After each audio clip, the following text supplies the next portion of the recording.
Network Entertainment. Kung ilalagay mo dun sa spotlight is someone that's not really pulling in the laughs, anong eksenang bubuin mo, di ba? So, yung proseso ng pagbuo na eksena is yung kasama yung proseso ng pagtrabaho bilang nakakatawang komedyante. Kasi yun talaga yung kailangan eh. So, while you are building the scene, tinuturuan mo yung audience mo na ito yung comedy namin, pero tinuturuan natin yun na kailangan nakakatawa tayo muna. Paano natin i-explain sa kanila na ganito yung comedy natin kung hindi sila nakakatawa? Hindi tayo nakakatawa. So, yun yung nangyari.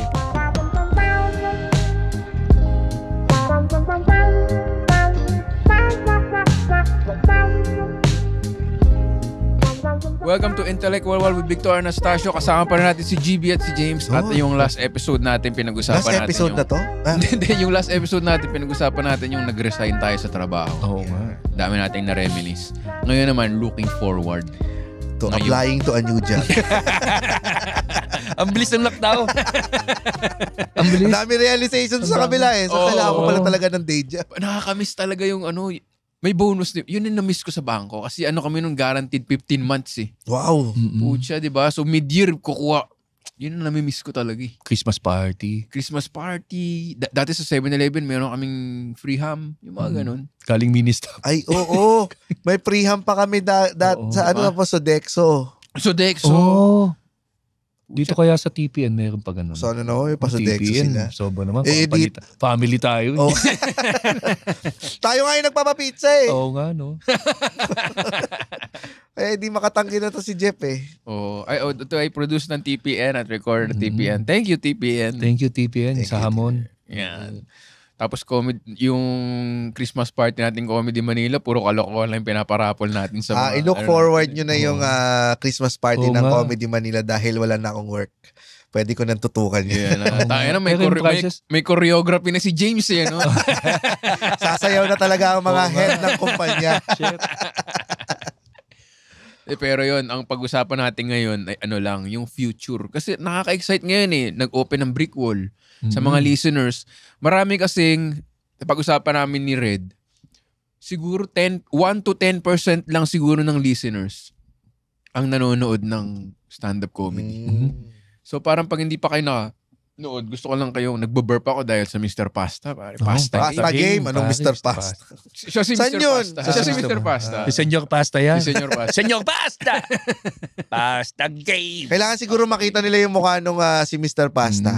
Pwede ka bang kumaway dito sa baka sabihin nila lang to, gawa-gawa mo lang to, drawing na to eh. Pakita ka lang sa camera. Siya po talaga yung nandun sa picture.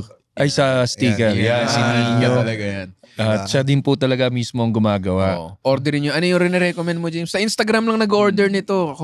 Kung gusto nyo Birria tacos, yung chicharones. Chicharones, ang lutong yan. Yan. Salamat sa ating episode sponsor. Kung meron dyan milk tea sponsor para meron kaming Nag-crave ka sa milk tea ngayon. Oo nga, no? Kasi, alam mo yun, maalat, tas matamis, sarap sana eh. No? Oo, yun. So future ang pag-uusapan natin ngayon. Okay, so nagbukas ang may isang artista ang mamamatay. Ang ina mo. At mabubuhay muli. At isang artista naman na matinee idol ang mabubuntis. Makakabuntis. Lalaki to Makakabuntis. Makakabuntis. Isang child actress ang mabubuntis. At may isa pang bata na lalabas. Hindi child, dating child actor. Ganda. Okay, tapos na tayo. Maraming sana. Pag mga predictions pa, Madam James. May sasabog na bulkan at may mga aksidente sa EDSA. Sure na yun. Lagi naman yun. Yan naman ang yan lang naman ang yan lang naman ang pattern ni Rudy Baldwin. Yung mga pwedeng mangyari talaga ito. Oo no. Grabe namang hula yung ganun. Anong prediction mo sa atin this 2020 coming 2025? May mabubuntis. At yun na yung dalawang pumunta ng Japan. Bumunta kayong Japan, di ba? Kakasabi mo lang, mas maganda yung wala kang anak dahil nasistir mo yung buhay mo eh. Oo, i-steer mo na yung buhay mo papunta sa may anak. Hindi, ano ko nga eh. Pero yun, I think for comedy, yung best of, yung mega best. Kasi Australia, ang ganda ng di ba? Di pa natin nakukuha lahat ng mga cities. Meron pang Brisbane, meron pang Perth. Tapos meron pang Amerika. New Zealand pa, meron pang New Zealand, may Canada. So, Dubai, yung Middle East. Dubai, di ba? So, I think yung for the veteran headliners, ang next step natin is to take the show outside Philippines to the Filipino community abroad. Yan. Kasi yan din yung makakatulong sa atin in terms of views when we have our own streaming streaming stand-up. Na kuwari Netflix, gano'n, di ba? Kasi nag-grounds ka ng Amerika, di ba? Ginagawa mo yung style ng stand-up na sikat dun sa kanila. Tapos din lalabas na, bigta ko ng stasyo, Netflix. Napanood natin. Ganda yan, di ko naisip yun. Be word of mouth. So kasi dito sa atin sa Pilipinas, wala pang konsepto ng Netflix special stand-up eh. Kaya ang minamarket nila ngayon yung mga movies, teleserye, kasi yan ang gusto ng mainstream eh. And ang gusto nila syempre, if you're a streaming platform, ang target mo mainstream. Kasi doon ka makikita ng marami. Diba? Subscription. Oo, sa subscription. So doon sila nakafocus. Pero sa atin, kailangan, baka tayong yung ginawa din ng Kings of Comedy. Diba? Nakakapuno sila ng malalaking venue, hindi naman sila sikat. At that time, sila Steve Harvey, sila Bernie Mac, hindi naman sila sikat. Cedric the Entertainer. Oo, Cedric the Entertainer. Sikat sila sa community nila ng mga itim. Tapos napupuno nila yung buong venue. Tapos sinut ni Spike Lee, di ba? Si Spike Lee pa yung director. Tapos isipin mo kung nasa na sila ngayon, di ba? Patay na. Si Bernie Mac. Steve Harvey, magdalakaw daw ng joke. So, nagkamali pa sa Miss Cedric the Universe. Entertainer, nagkamali pa. Hindi magaling si Cedric Entertainer, hindi mo magaling, sabi ni Cat Williams. So, papunta na tayo doon. Papunta tayo dyan. Apat din sila eh. Apat din sila. Pero, isipin mo, when you take the comedy to the community, Filipino community also that is craving for Filipino humor, homegrown humor na namimiss na nila, ang win-win sa atin yan, hindi tayo gano'ng matkakabahan na, tanga na baka napakinggan na yung joke na to. Hindi pa, kasi wala sila sa Manila eh. Hindi ang hirap sa Manila, dito lang tayo nakafocus kasi dahil andito din yung audience natin eh. So hirap tayo, kailangan natin magsulat palagi every week.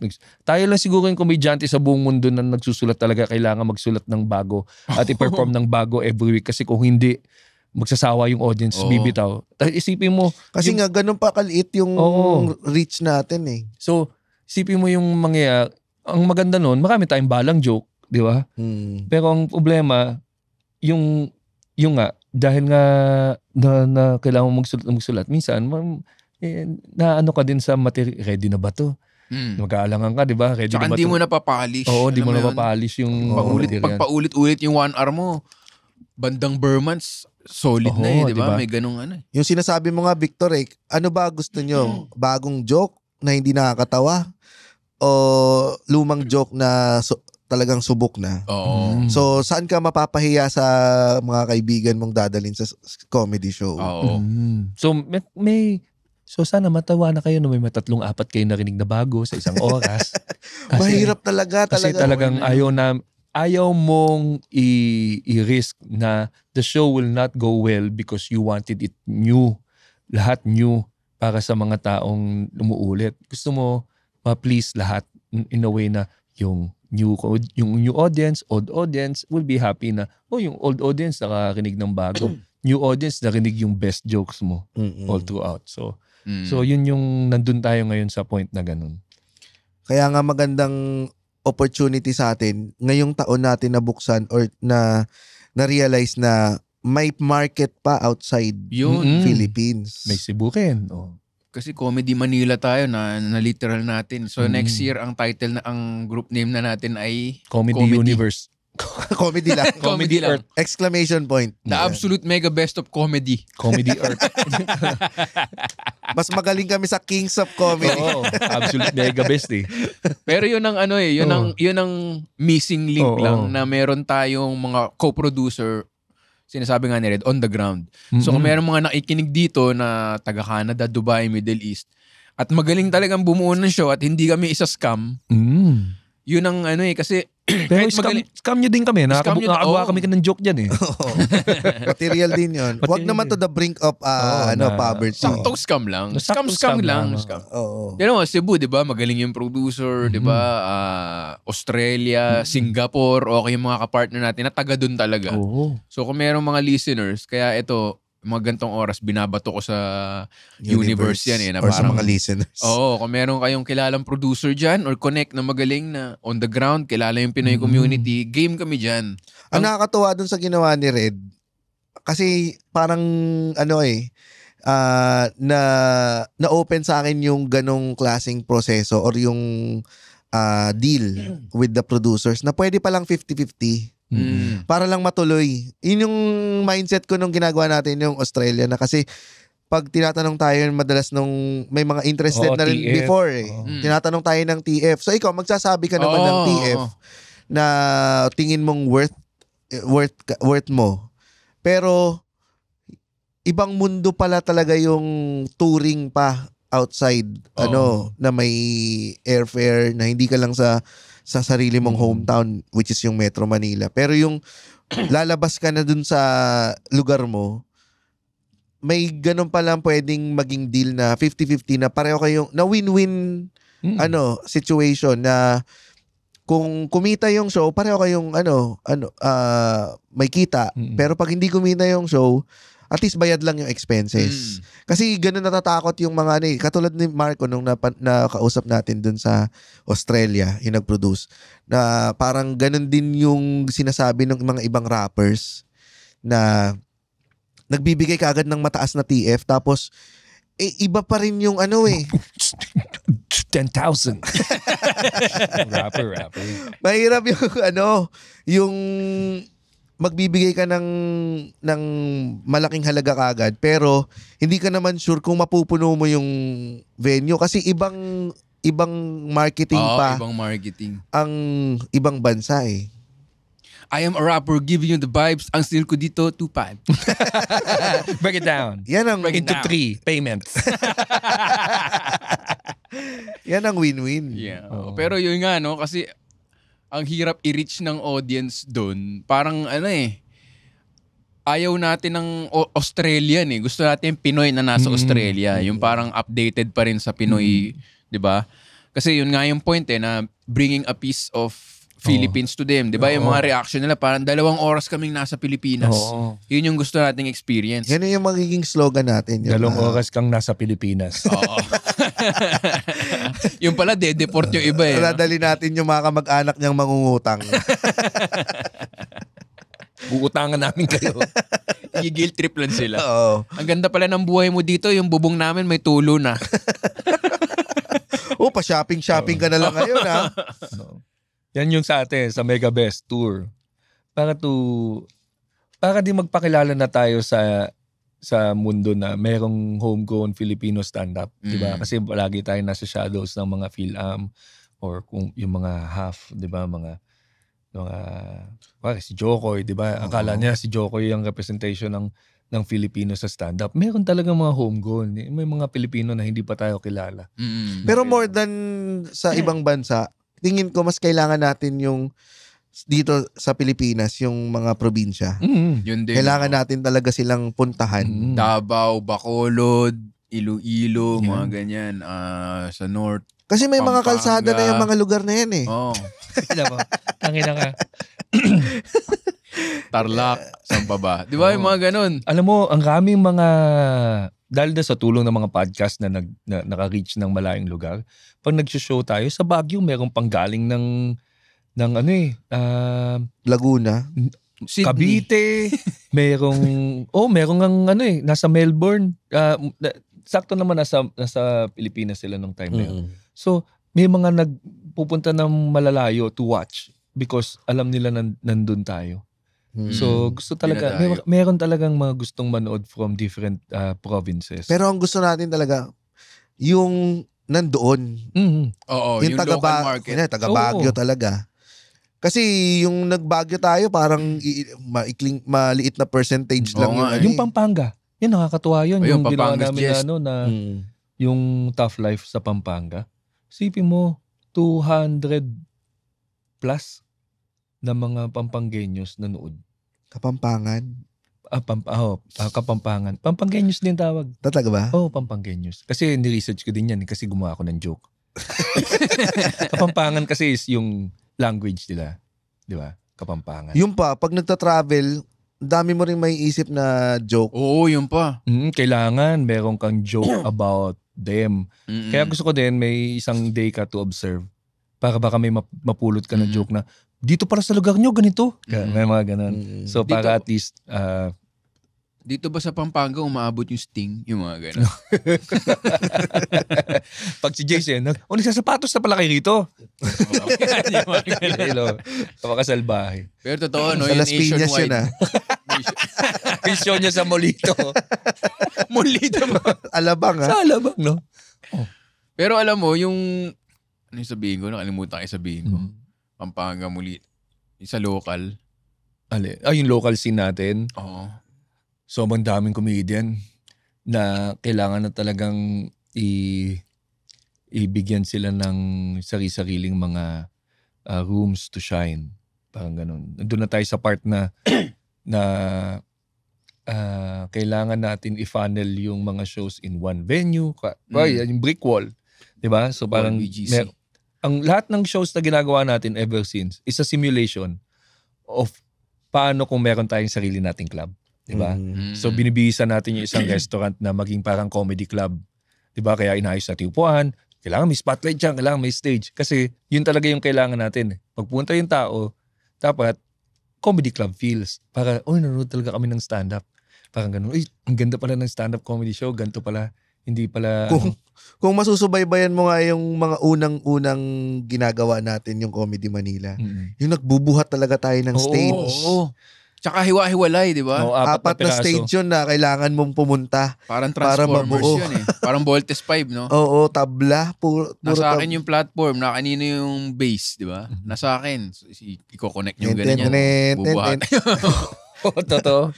Yung dalawa sa kotse. Yung dalawa maghiwalay, tig-isang kotse. Tapos yung akin, wala pa akong sakyan nun eh. So sa likod ng taxi. So isasakay ko yung sa likod ng taxi, tapos lalagay ko sa tabi ng bahay. Tapos yung banner. Yung banner. Tarp. Na, di ba? Para lang ma-simulate mo yung comedy club. Dahil wala kang bar wala tayong bar Kailangan lang nating ma-simulate yung feel. Yung lahat ng mga concept ng isang bar, pwede palang naging modular para sa atin. Kailangan. Tapos ngayon, meron na tayong partner venue like Brick Wall that is really shaping yung venue to become a comedy club. So, ang maganda... Ito na yung extreme, no? Parang sinabihan na natin silang mag-renovate. Oo, parang ganun. Sila na mismo nag-renovate. Kasi ang maganda sa nangyari sa atin ngayon, halos lahat na ng tao parang nakapanood na ng stand-up sa video sa YouTube. Ganyan, may mga ganun. Yung mga tao sa Manila, sa BGC, kaya BGC yung Brick Wall BGC. So yung mga tao na yan, nagkapanood na si Jokoy, ganun. Tapos parang naghanap sila ng ganyang klaseng entertainment. Ngayon, meron na. So sa Brick Wall gagawin, parang magkakaroon ng almost daily na comedy shows. Yun. Tapos doon parang lalagyan natin ng pwesto yung yung mga hardworking comedians natin na meron na silang night. It could be every week that they're working. Tapos yan yung start ng, talagang may working comedian ka na talagang kailangan bunuin every Tatanda ko week. pa nun si Jason. Nakukulitan pa ako kay Jason nun Nung pandemic to kasi nagpapadala siya ng hotdog nun. Tapos nung matagal niya na tayong pinipilit Wicked Dogs open mic. Open mic.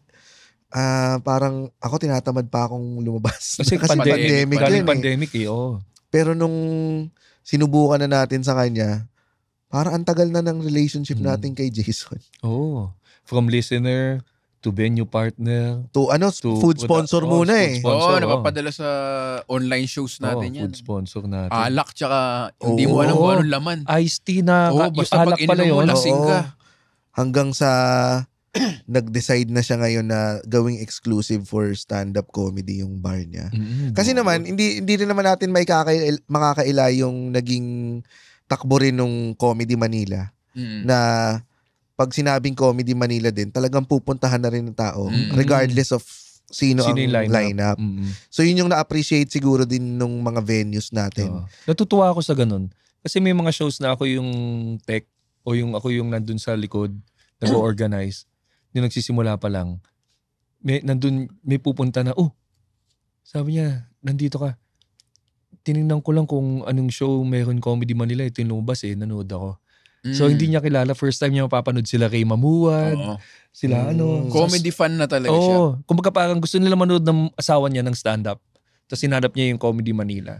Tapos ang may show sila Kay. Tapos yun yung pinanood nila. Ganon din kami dati nung nagaanap kami ng nanonood pa kami dun sa Quezon Ab. Oo, kinakwento mo nga. Oo, na parang tatawag lang kami dun sa venue kasi yun yung free lang namin na araw. Tatawag kami sa venue. Sinong performer dyan? Si Chocolate. Sige, tara, punta tayo. Sakto lang. Hindi naman namin sinabi na susundan namin si Chocolate. Tapos nung edi swertihan lang na maganda yung gabi. Pero yun na yung nangyayari ngayon sa atin. Ito pa yung nangyari, maganda. Recently lang. Si Carlo ng Poland. Sabi niya, sasama ko yung mga yung I'm going to treat my employee sa show nyo sa October 19 sa Teatrino. Kaso, yung mga employees namin, they don't want to go out on a Saturday. So, ang binili na lang namin show sa Oktoberfest, yung Friday, which was yung show nila Baus. Isipin mo yun, di ba? Gusto nila panoodin stand-up yung comedy stand-up na talaga ng Cool Pals. Hindi pwede yung mga ayaw ng empleyado niya. So, ang kinuha niya, Friday show, which is stand-up pa rin. Hindi tayo, pero hindi niya nakita na kawalan. Hindi pa ako ng Friday night. Papanoodin ko yung Friday show. Doon na lang kami bumili yung Friday show. 20 tickets daw binili na. So, di ba? In a way, parang malulungkot ka kasi kita dapat natin yan Kaso, matutuwa ka because the audience now doesn't see any difference from the entertainment that they're going to get. Whether it's Cool Pals, whether it's sila Baus, sila Victor, sila parang Friday ako manunood ng comedy show Sino ba nandyan? Sige, panood tayo. Eksena na talaga siya, no? Na parang, yun nga, eksena na siya na big, yung, sabi nga na, the sum is bigger than the parts. Parang gano'n, no? Na parang, yung binubuhay mo, wala kang na fini-favor na, mas magaling kami, ganyan. Wala. Dahil meron ng venue at identity yung, kaya natuwa ako nung nag-music museum ako finally, tapos meron akong light sponsor. Yung sinasabi ng tech sa light sponsor na sila rin yung sa mga teatrino, di ba? So sila lagi, parang, ito mga to, tinatao to mga to Parang may pride ka na. Bakit? Parang gano'n na parang, Squid Jerry. di ba? Parang, hindi naman sila TV personality. Hindi naman sila radio personality. Pero pag may show, tinatao. So parang may ganung pride ka na, di ba? Hindi mo na kailangang maging sikat or star para maging... Sikat ka in a way with the comedy audience. Yung mga gusto audience ng comedy. Parang, sa echo chamber. Sa echo chamber. Hindi mo kumbaga parang yung market ng comedy, yung mga stand-up comedy dito sa Manila, kilala tayo. Nakakatawa yan si Victor, panoodin natin. Hindi na natin kailangan ng endorsement from kung sinong artista o kailangan makita sa because dati nagpapa-video pa tayo ng pag nakakita tayo ng artista. Pa-video naman sabi yung manood ng show namin. Parang ganun. Pero ngayon wala na tayong ginagawang ganun Pero alam mo ang analysis ko diyan pagdating sa ganyan. Ang nangyari kasi sa atin, sabay nating binild yung eksena together with the parang ang naging byproduct na lang yung nag-boom din yung mga personalities. Inuna natin kasi yung eksena. Yung brand na Comedy Manila. Bago yung mismong mga, kunyari, Victor Anastasio. Bago nangyari. Parang, nung na-build mo yung eksena, dun sa eksena, ikaw yung malaki sa eksena. Kasi kasi for you to build the scene, kailangan gumagaling ka din. You cannot build the scene kung di ka nakakatawa. Kahit na gaano pa aganda ng stage mo, gaano agaling videographer mo, kung gaano agaling yung... wala. If you are not funny on stage, wala kang eksenang bubuin. Tumalong ka agad sa videographer. Hindi, ibig sabihin, kasi may mga, di ba, may mga, lalagay kita sa ganito, ang ganda, may magandang ganito. Kung ilalagay mo dun sa spotlight, is someone that's not really pulling in the laughs, anong eksenang bubuin mo, di ba? So, yung proseso ng pagbuo na eksena is yung kasama yung proseso ng trabaho bilang nakakatawang komedyante. Kasi yun talaga yung kailangan eh. So while you are building the scene, tinuturuan mo yung audience mo na ito yung comedy namin, pero tinuturuan natin yun na kailangan nakakatawa tayo muna. Paano natin i-explain sa kanila na ganito yung comedy natin kung hindi sila nakakatawa? Hindi tayo nakakatawa. So yun yung nangyari. Tapos seating, theater seats, yung bawal maingay, di ba? Susulat ng bago. So yun na yung eksena na nabuo natin na nagustuhan na ng tao. Yun lang yung danger ngayon kasi wala nang kailangan bumuo ng eksena. So nagiging individuality na ngayon. Kanya-kanya na silang buo ng... Ang pinoproblema na lang nila paano i-market yung sarili nila. So dati kasi... hindi naman natin naging priority dati yung i-build ko tong page ko, i-build ko tong magpapa-videographer ako. Parang grupo tayo. As a group tayo gumalaw dati. Na in return, nabuo naman yung eksena.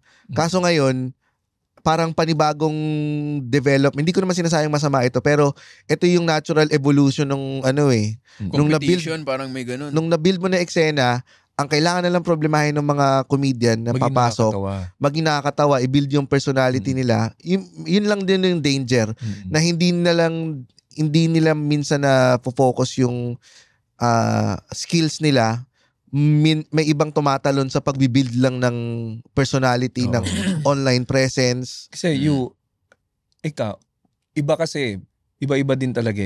You expect that they will also, in return, pay it forward dun sa nagkwari. Nag-headline ka na ngayon. Someone got you to perform. Open muna. To open for a big audience para masanay ka and then for you to get your confidence and then makapagbuo ka ng matagal. So dapat pag headline ka na, nakafocus ka na rin in helping others get to that spot where you're in. So minsan, pag maraming mga comedians na nakita mo na hindi na siya nagpe-pay forward, parang kasi maliit pa rin yung eksena natin eh. So tayo, na-build nung meron ng eksena, syempre dito na tayo kailangan mag-focus dun sa career natin kasi we have invested too much on the scene na wala tayong kinikita. So tayo naman, sige, okay. So I have to, in a way, look out for my career, my finances, my income, na yon inaasahan mo yung the next generation will be the one to work on putting up the shows, getting the people to their shows, tapos getting opening acts na nakikita na nakakatawa, may potential, para nagiging siya cycle ng okay, maangat lahat. Kasi yun nga, you cannot control yung, hindi mo pwedeng sabihin yan eh.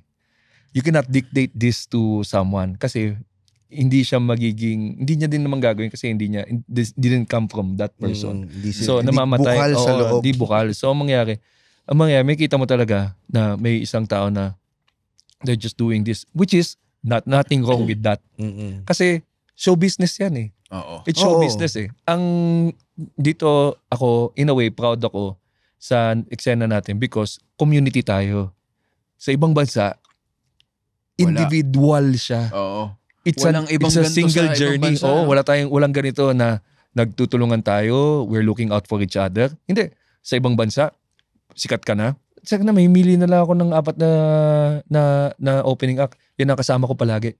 Hindi na ako yung shuffle ko. Yung iba, kawawa naman, walang show. Sige, kunin ko dito. O yung iba, nakakaligtaan na. Kukunin ko dito. Wala. Kung hindi ka magaling, for me, diyan ka. Kaya ngayon yung sinasabi ko yun, parang siguro dumating na tayo, ito na yung panibagong step sa evolution ng eksena.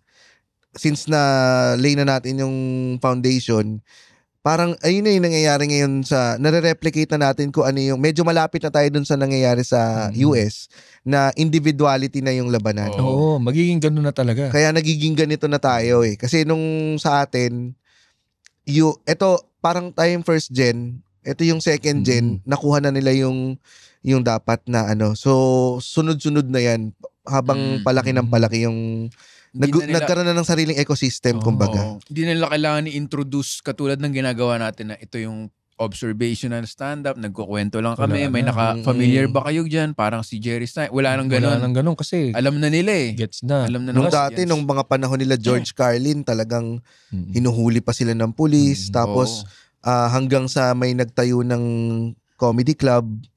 Tapos doon nabuo rin yung ecosystem ng mga stand-up comedians. Parang ganito. Sa brick wall.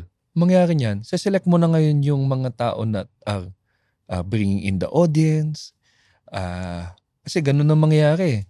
Kasi now, papunta na tayo dun sa comedy club talaga. Ngayon, yung comedy club will not hire someone who is not a draw, who's not, hindi siya magaling, hindi nakakatawa. Wala na yung kaibigan kita, set ka. Wala na yung ganun. Or kung kaibigan kita, hindi ka sa pwede, you can do a guest spot. Pero hindi na yung masyadong lenient. Talagang bigay mo na ngayon yung mga days to those who are going to be able to bring a show. Business na kasi siya eh. Magiging business na siya. So papunta doon. Yun yung isa sa mga difficult stages for me. Kasi syempre, it's still a craft, artistry siya, di ba? So meron pa rin siyang paglalagyan. Pero sasalain mo na talaga yung mga comedians mo niyan at that time. Kailangan mo na kasing magbigay ng pwesto talaga dun sa mga may ibang comedy clubs, kukunin na si Richard Pryor, di ba? Kukunin nila yung mga top comedians. Diyan mo lang mapapanood yung mga top comedians. And then on the other lesser nights, you'll see yung mga up and coming. Lalo na weekend shows. Yung mga weekend shows talagang bigatin na yung makikita mo dyan. Yung walang masama. Dahil yun talaga yung natural progression ng mga bagay-bagay. Lalo na sa stand-up. Oo, yun ang mangyayari. Yun ang magiging process. Para mabigyan mo na rin talaga ng proper stage and regular headlining, yung mga deserve na mga headliners, di ba? Ang mahirap lang sa'yo kasi comedian ka din. Oo. Kasi doon sa, kunyari, comedy store, yung si Mitzi, lang man siya eh. Yung babae. Club owner siya eh. Oo. Hindi siya stand-up eh. Kung hindi ako nagkakamali Oo. Hindi siya comedian. So mas madali sa kanyang mamili kasi ang standpoint lang niya, tinatao ba? Oo. Magjo-joke actually. Nakakatawa ba? Magjo-joke siya. You're going, may audition. Mag-audition ka sa kanya. Oo. Papanoodin yung video mo. Then, papaset ka niya. Tapos, okay, you can do Thursdays, ganyan, Fridays, ganun. In a way, yung open mic, audition yun ng mga up and coming eh. Totoo. Kaya pag nakita nyo si GB sa open mic, galingan nyo. Hindi naman. Talent scout eh. No? Consistency pa rin. Kuwari, maganda dyan, GB, awan set sila may, kahit hindi totoo, nagno-notes ka lang ng gano'n. Para lang mapraning sila. Nagdo-drawing ka lang ng Nagdo-drawing ka lang ng titi. Exan mo pag ganun. Hindi. Ako, I go for more on the opening acts sa actual show. Yan. Kumbaga yan kasi yung parang, ang galing nga talaga. Kasi kuwari, nag-hit siya ng maganda yung sets niya sa open mic, tapos mabibigyan siya ng opening spot. Doon na ako magbabantay. Titignan ko ba consistent siya sa mga opening sets niya na tight talaga. Kasi may mga, hindi mo pwedeng sabihin okay na siya after watching him once para sa akin. Lalo na pag 5 minutes, ganon. Hindi, kailangan. Consistency talaga. Kailan mo kung, okay. Pag binigyan mo ng 10, dapat kill pa rin. Oo, kill pa rin. So parang ganon. Yung kaya sinasabi ko kanina, medyo nababa natin yung binaba natin yung threshold. Term na kill. Oo. Dapat ang kill. Kailan mo sinabi yan? Hindi, kanina nag-uusap kami ni Victor. Kanina. Sabi ko parang medyo nababa natin yung level ng killing. Parang dapat pag sinabing kill, talagang mamamatay-matay na yung mga tao sa tawa. Literal kill. Kill. Sa tawa. Ang kill is ikaw yung nakakuha ng pinakamalakas na tawa sa club that night. Yun yung masabi ko, nag-kill ako. Pero kung lahat kayo bomba. Kung lahat, hindi kill. Iba naman may nakuha ka lang chuckles. Iba naman yun. Pero yung ganun sa akin in a lineup of great comedians, tapos mga funny comedians, showcase siya. Tapos yung pinakamalakas na tawa, alam mo yan eh. Alam mo yan. Malalaman mo rin sa tao sa paligid mo pag alam din ng mga kapwa mo comedian yan eh. Then you killed. Ikaw yung nag-kill. Hindi yung may sa isang daang joke mo na ginawa dun sa stage, 5 yung tinawanan ng malakas, tapos sabi mo, tanga na, kill ako kanina. Dahil yung last joke mo, tinawanan ng sobrang ng malakas, pero the rest of the jokes, hindi. Pero hindi, putsang ina. Yung buong set mo, yun dapat, I think, kung meron tayong ginagawang mali, is that binaba natin yung sinabi para nag-kill ka dahil nakuha kang tawa, ganyan. Pero hindi ikaw yung pinakamalakas na tawa that night. Tapos sinasabi nag-kill ka pa rin. Parang ano yun outstanding. Yung katulad nung word na epic. Na tinatapon na lang yung word na epic. Na parang, ang epic ng sapatos mo. Baka dahil sensitive na yung mga tao dahil Gen Z generation na ngayon. Kasi sa school nga wala nang rankings eh. Oo nga, wala na. Wala na rankings. Participation trophy na lang. Kailangan ibalik yung rankings na yan para malaman mo talaga kung sino yung bobo dun eh. Totoo. Tsaka kaya walang sense yung phrase na kill naman. Oo. Gusto set mo, kill naman. Ay, hindi parang, naman. Ibig sabihin ng kill naman. So parang okay ganun naman. Lang. I think yun yung kailangan natin ayusin. It's also for us to be able to parang yung goal natin talagang yun talaga yung makuha mo na nag-kill ka. Bihira ako gamitin yung kill na Kasi nagki-kill ka palagi. Hindi, ibig ko sabihin, parang sacred masyado sa atin. No? Parang nakaka-cringe sabihin sa sarili mo na nag-kill ako pare. Hindi ko. Laging ganda ng audience. Totoo. Ganda ng audience. Pucha. Totoo, no? Hindi ko sinasabi yung kill eh. Hindi ko napansin, pero ang ganda ng point mo, no? Parang pag iniisip ko yung tour natin. Sa'yo ng audience. Yung kunyari nag-kill ka nga, no? Tapos pagbaba mo, hindi mo na naman sabihin na kill. Sabihin mo, si Red yan sasabihin. Dahil wala siya dito. Kaya wala siya dito. Di ba parang sabihin mo, sarap ng audio. Tapos papasalamatan mo pa sa dulo. Na, kayo yung best. Yung parang siguro dumaan tayo sa phase na walang may alam ko anong ginagawa natin. So parang meron tayong appreciation na... Saka, I think yung focus din kasi kahit na sabihin mong na-enjoy mo yung set mo, ang focus mo pa rin kung saan yung joke na hindi tinawanan. Na hindi gumana. Oo. O yun yung na-miss mo. O may nakalimutan kang joke eh. Parang, ang ganda ng set ko pero pucha na iisipin mo pa rin kung ano yung pinakamahinang joke eh. Tapos parang ba't di siya gumana ganon? Buti na lang nasave ako nitong the rest of the joke pero ito hindi gaano gumana. Tapos magbubulahan pa kayo sabihin mo, hindi, ganda nga nung. Ganda pa rin eh. Pero green flag yun pag may komedyanteng ganon, yung parang nag-kill tapos pagbaba, medyo nakasimangot. Yung parang green flag na na parang okay, seryoso tong comedian. Versus yung parang, yun nga, yung parang nag-cruise lang siya tapos kill. Parang red flag na. May mga ganyang ayoko na magbanggit ng pangalan, baka sabihin Pero sulat mo na lang, sulat may mo. mga ganyang comedian na ganun eh. Talagang hindi sila satisfied dun sa set nila. Yeah. Na maganda na sa akin green flag Sa akin okay din yung ganung mentality. Oo, dapat ikaw ang hindi ka pa rin talaga masasatisfy. Oo, hindi ka masasatisfy dapat. Pag nasatisfy ka kasi wala na, papunta ka na sa bababa na yun eh. Hindi ka dapat mako-comedy high sa mga chuckles lang and smiles. Pero ito yayabang ko comedy high ka isa sa mga nagulat ako. Kasi usually pag comedian, di ba, pag sinabi good set, parang magkaibigan naman kasi tayo ganon. Isa sa mga nangyari sa akin last year ito walang biro, si Ronnie Cheng talaga lumapit. Kasi nag-open siya nung show dun sa Jason Leong and Friends. Tapos, nandun siya sakto. Pamilya na Singapore eh. So si Ronnie Cheng nandun nag-open, magpa-practice siya ng joke. Yung set niya, puro new jokes.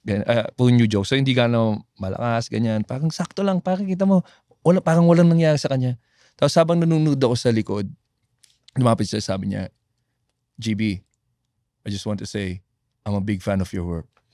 Sinabi isipin mo yun Sabi ko sa kanya, fuck you Ronnie. Kasi first time namin makita eh. Sa buong buhay namin, first time namin mag-meet. Sabi ko, fuck you Ronnie, I'm a big fan of your work. Sabi ko ganon. So parang natuwa ako na parang putang ina. Hindi ko alam legit, na pinapanood pala ako nito na hindi ko alam. Tsaka hindi niya kailangan gawin yun kasi bakit yung sisip-sip sa'yo, di ba? Oo. Anong bibigyan ka ng spot? Sige, bigyan ka 10 minutes sa show ko Mag-Wicked Dogs next week, Ronnie Cheng. Ikaw, Ronnie Cheng bigyan ka ng spot. Brick wall. Sorry. Pero yun, isa sa mga... Brick wall, formerly Wicked Dogs. No! Bigla siyang sumulpot, Brick wall. Brick wall. Parang nung sinabi niya yun, sabi ko, pucha, ang saya ko noon. Sinabi ko agad kay Jeannie. Yun yung isa sa mga niyabang ko sa pamilya ko. Yung pamilya ko hindi kilala si Ronnie Cheng eh. Kupal kasi si Ronnie Cheng kaya nakakatuwa eh. Kasi alam mo hindi siya friendly guy katulad ni sino yung may talk show na laging tumatawa? Jimmy Fallon. Yun, hindi siya ganun eh. Si Ronnie Cheng parang, alam mong, straightforward. masungit siya eh. Oo, saka ano siya, prangka, di ba? Parang ganyan si Atherton sa akin eh, nung Malaysia, nakatambay namin. Parang pikon din sa comedians. Oo, puta. Usual comedian na pikon sa actor, pikon sa... Tas parang art, for the art yun. Parang nagkukwento siya na parang you see someone here in sa Malaysia, 'di ba? You see someone here do one open mic and then you see his calling card, host and comedian. Parang gumaganon siya. Tapos parang gumanon siya sa akin, you're a comedian. So, tapos tinago na niya yung business card. Hindi. Pero to have someone like di ba? Yung parang alam mong kupal siya, pero sinabihan ka na, you're a comedian. Kaya nga, sikat na sikat si Simon Cowell eh. Kasi pag na-impress mo yung hindi laging nai-impress. Tama, no? Ako niyan kay Atherton, nakatira ako sa kanila. First, Comedy Club Asia ko. Every show ko, nire-rate niya ako. Ha? Oo. Bakit? Masakit? Hindi niya rate. Di rate na nga, rate. Okay, so, ginigradean niya yung set ko. Nag-start sa 5. Sa 5 Ano sa tingin mo? 1 out of 10. Tama yung 5 niya. Pero pag sinasabi niya 5, ito yung ginawa mo, ganito, ganyan. Pero, tinitake ko siya as, bago pa ako eh. So, this guy is telling me something that So, every show, ayusin ko. Wala pa akong timer nun eh. Pucha, hindi ko alam kung 20 minutes na ba ako or below 20 minutes. So, kinakausap pa ng ibang komedyante, bumili ka ng vibrating alarm, sabi niya. So, nung second show, 5 shows yun actually, sa open mic. So, yung isa 5. Tapos, di inayos ko yung set ko. Tapos sabi niya 7. Tumataas, sabi niya ganito, ganyan. Tapos yung last show ko, binigyan niya ako ng 10. Pucha. Sabi niya, you really did really well tonight. Sabi niya gano'n. Galing kay Atherton. Okay, Atherton parang... So, dahil... So, masasabi mo bang si Atherton ay ratist? Hindi, pero yung kuwari ang tao, lalo na yung ganyang klase na organizer, producer, comedian, na kinakausap ka, sinasabi sa'yo straightforward na, ito hindi ka nakakatawa this night, to 5 out of 10 ka lang tonight.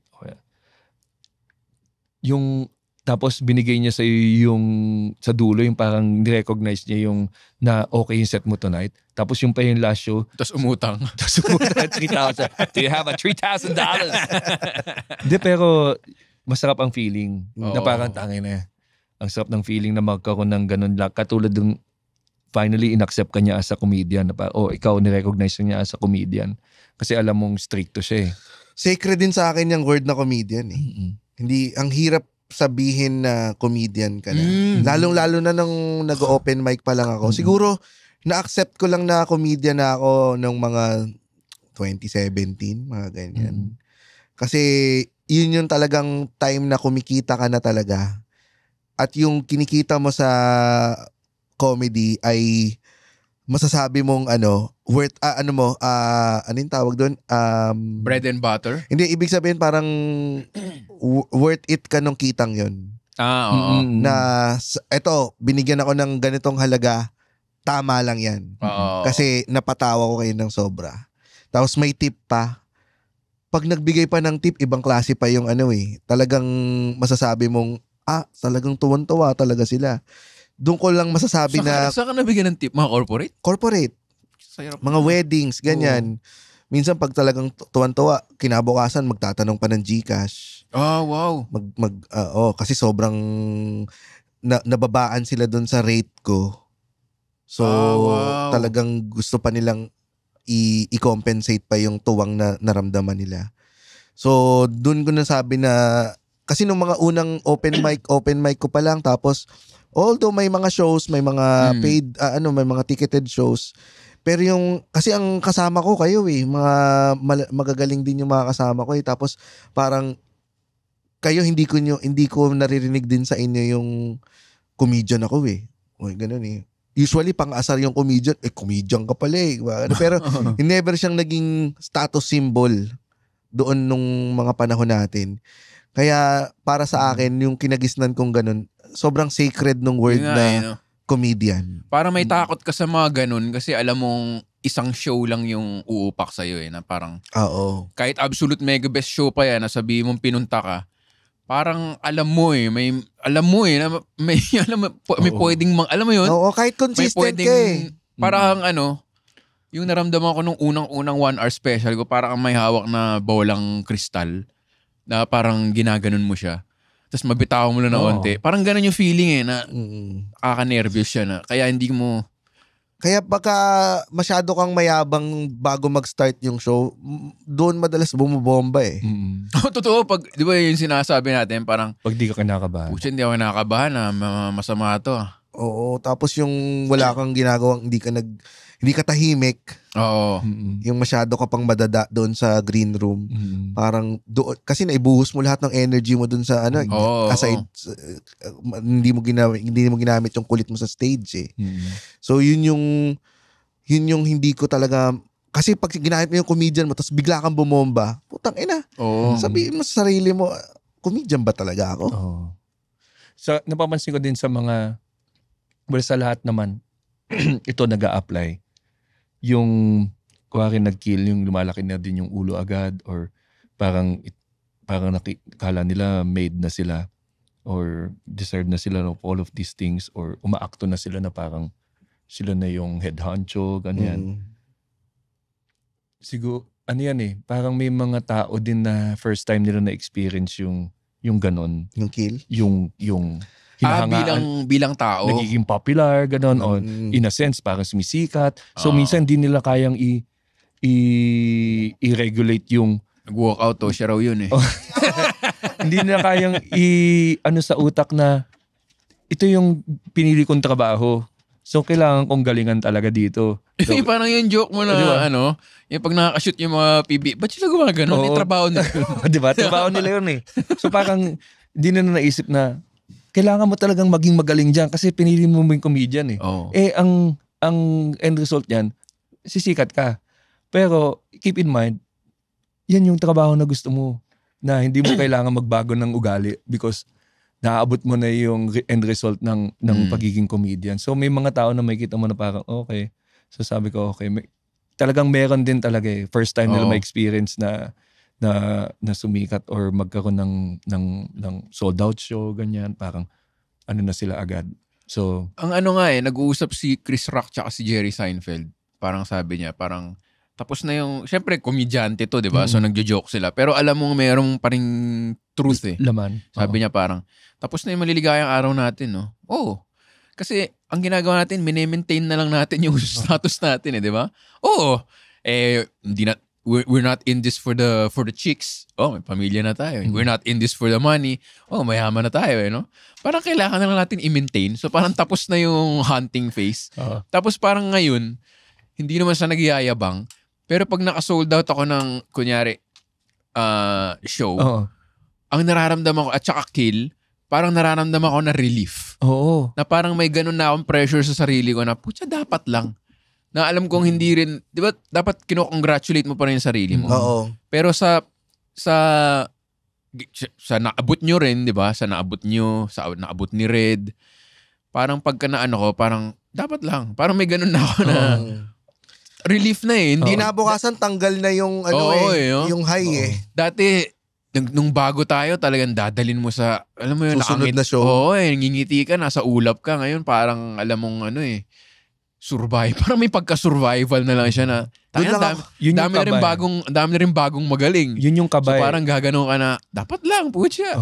Relief lang hindi nalalaki ulo mo na. Yung kaba mo is not because natatakot ka sa stage. Natatakot ka that you fuck up your job. Kasi ito yung gusto mo talagang gawin sa buhay mo. Totoo. So yung kaba is a sign of caring. That you care for what you do. Na ayaw mong bigyan yung audience ng pangit na show dahil pinaghirapan mo to. Kaya after mo na ng show mo, tas tumawa sila lahat, then yun yung relief. Na parang puta, gawa ko yung trabaho ko tonight. Thank you Lord. Uwi na ako. Back to zero. Tapos off to the next show. Parang ganun. Doon lang ako nalulungkot minsan kasi yun yung nung nalaman mong trabaho na talaga yung stand-up. May ganun Kasi pag naging trabaho na para sa yung stand-up, mararamdaman mo na yan yung, After nito, napatao ko sila, okay, susunod. Ano na yung susunod? Saka anong kailangan kong bago? Yun. Hindi magsawa sa akin yung tao. Kasi yun na nga eh. Yun yung siguro yung sinasabi din ni Jerry Seinfeld. Ano ba, para patunayan, para kailangan na natin gawin to, para patunayan nakakatawa pa rin tayo kahit na kailangan pa rin natin yung stage, kahit mayaman na tayo o sikat na tayo, hindi na natin to ginagawa for anything else but for us to show that we're still funny. Kaya pa rin natin magpatawa. Kaya ako nalulungkot dahil hindi ko na maramdaman yun. Alin? Yung comedy high na dadalhin mo hanggang 1 week. Hanggang sa trabaho mo, sa day job mo. Kasi sa day job ko, pagka kinabukasan, papasok ka, hindi nyo alam kung ano yung ginawa ko kagabi. Yun yung sabi ni Dave Chappelle na nung nagsimula siya, estudyante ata siya or may day job or part-time. Parang during the day, siya si Clark Kent, pero sa gabi siya si Superman. Tapos papasok ka ng araw bilang Clark Kent, pero dala mo yung parang ganun na feeling. Gets ko yun eh. Si Superman. Yung nakatingin ka sa computer screen mo pero nagpa-flashback yung tawa sa kagabi. Tapos parang titingin ka sa paligid. Tapos parang hindi alam ng mga nito yung ng mga to yung kakayahan ko. Parang ganun eh. Ngayon parang may expectation eh na parang makita ka lang na expected ka na magpatawa. So parang nakaka-pressure na eh. No? Ngayon, kahit nung may day job ako itong mga recent years, nung after mag-perform ng maganda sa stage nung gabi, kinabukasan wala na eh. Kaya hindi mo nadala din sa office. Parang natanggap mo na rin na okay, ibang mundo na to ulit.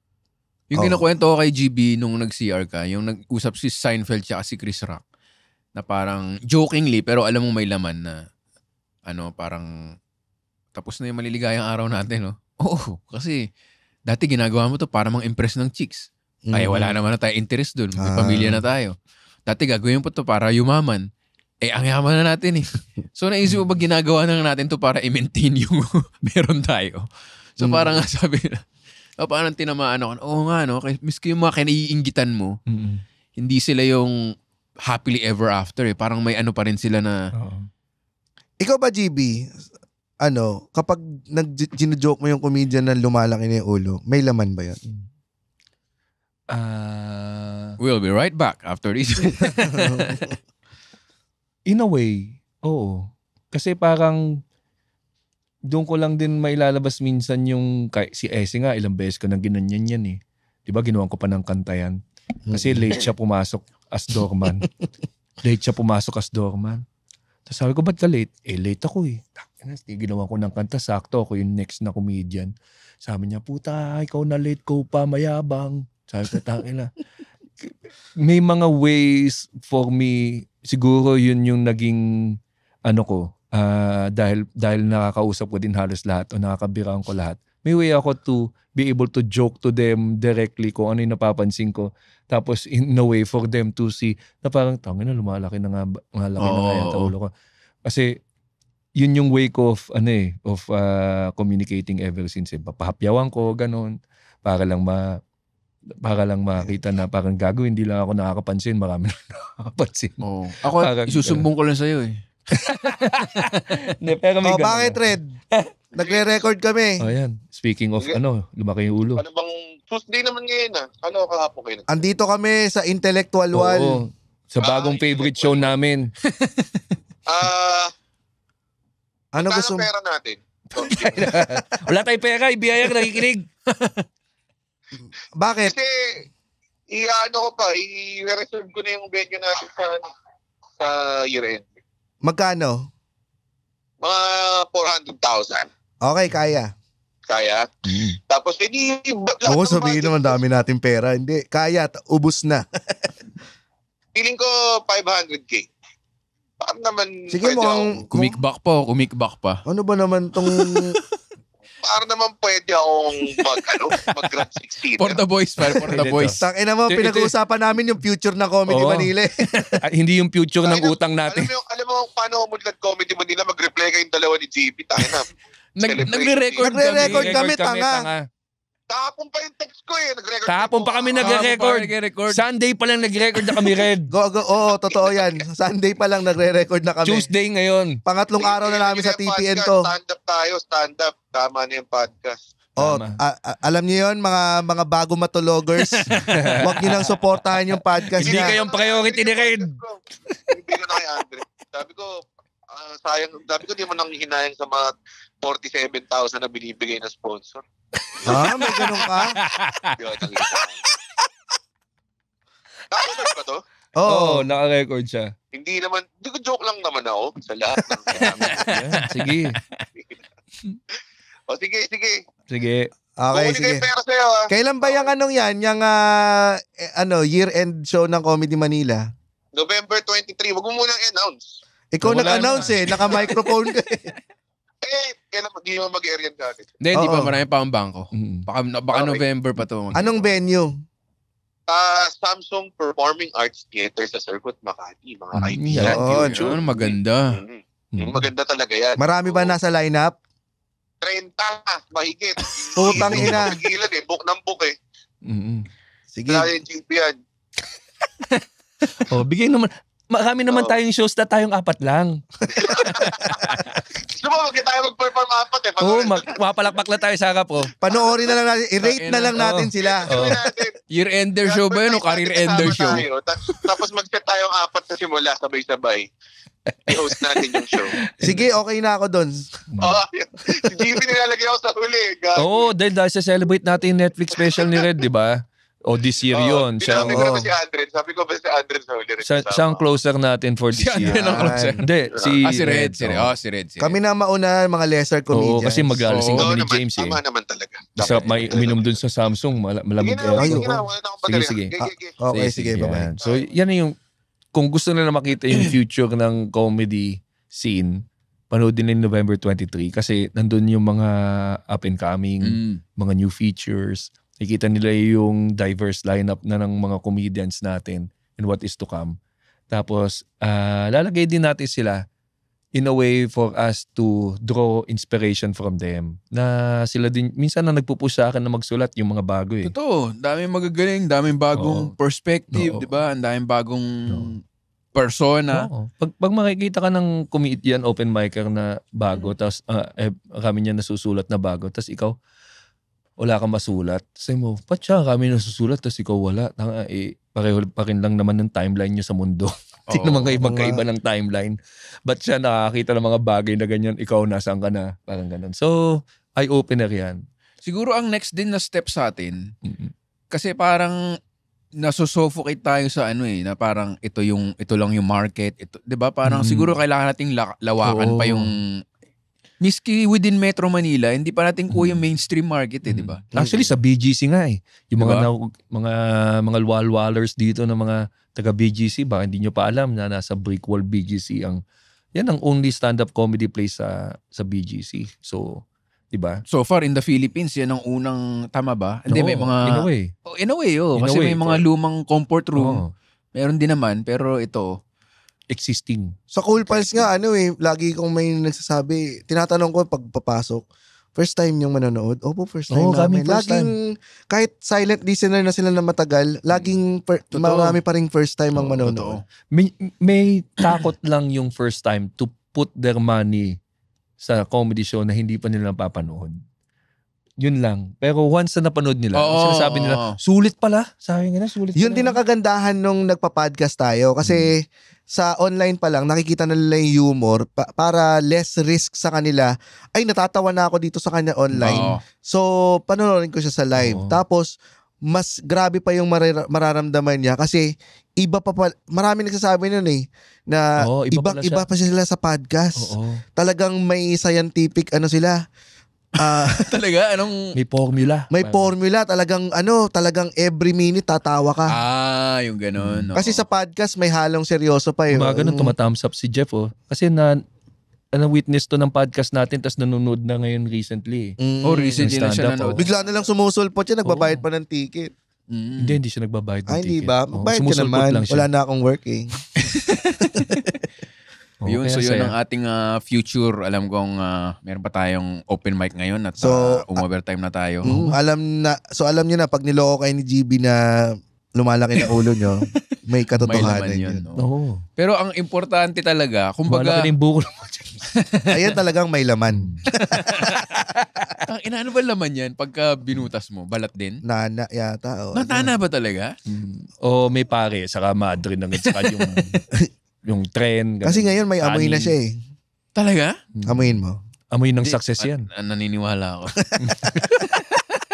Pero ngayon wala na akong trabaho ay may time na akong pa-opera to. Papa-opera ko na to. Ano, papaalis mo, papalipat mo lang sa isang coal-pal. Bote lang, bote. Tanga na, pigsa yun eh. So yun ang ating future. Kailangan yung ano talaga, kumbaga, kung business ka, produkto talaga. At ang produkto natin ay nakakatawan joke. Dapat. Kahit anong ganda ng packaging mo, kaya rin maganda yung packaging mo, tapos binuksan mo, hindi masarap yung pagkain, hindi bibili niyan, di ba? Hindi katulad ng pasta game. Hindi katulad ng na packaging, saka laman ng loob, masarap.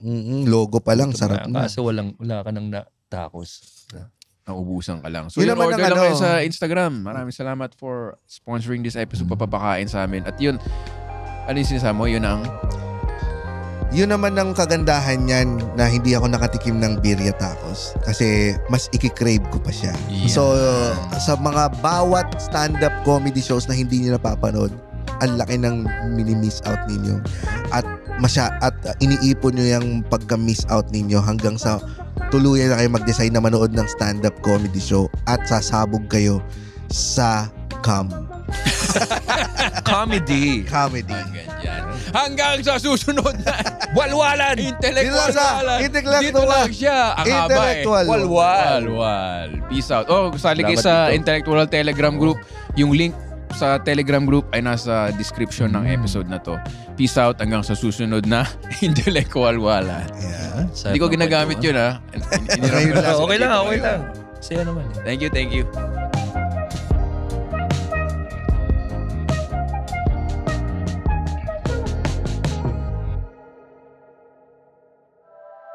The opinions of podcast creators, hosts, and guests are not necessarily reflective of the official stance of the Pod Network Entertainment, its hosts, or other network programs. The content created by the people behind the podcast is personal and not meant to harm any religion, ethnicity, group, organization, company, or individual.